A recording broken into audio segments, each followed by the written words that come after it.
ইন্নামাল মুমিনুনাল্লাযীনা ইযা যুকিরাল্লাহু ওয়াজিলাত কুলুবুহুম ওয়া ইযা তুলিয়াত আলাইহিম আয়াতুহু যাদাতুহুম ঈমানা ওয়া আলা রাব্বিহিম ইয়াতাওয়াক্কালুন।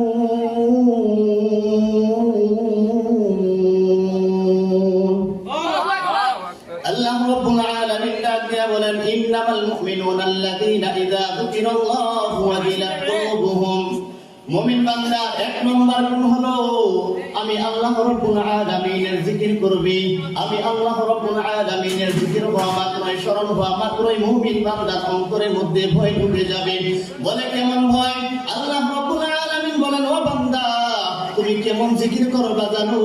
ইয়া আইয়ুহাল্লাযীনা আমানু কুল্লাহা যিকরান কাসীরা।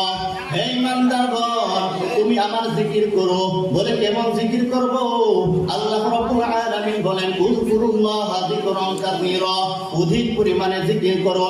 বলে কেমন অধিক পরিমাণে হতে পারে? আল্লাহ রাব্বুল আলামিন বলেন, আল্লাযীনা ইয়াযকুরুনাল্লাহা কিয়ামান ওয়া qu'udan ওয়া আলা জুনুবিহিম ওয়া ইয়াতাফাক্কারুনা ফী খালকিস সামাওয়াতি ওয়াল আরদ।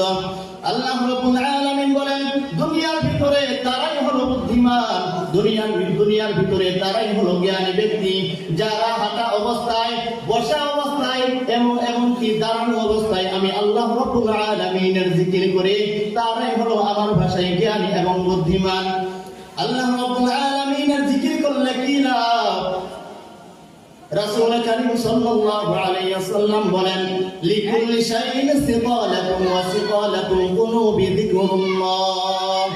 দুনিয়ার ভিতরে যেমন কাপড় যদি ময়লা হয়ে যায়, এই কাপড়টা পরিষ্কার করার জন্য আমরা সাবান ব্যবহার করি। দুনিয়ার ভিতরে যদি লোহা যদি জং ধরে যায়, তাহলে সেটা পরিষ্কার করার জন্য রেত মেরে পরিষ্কার করা হয়।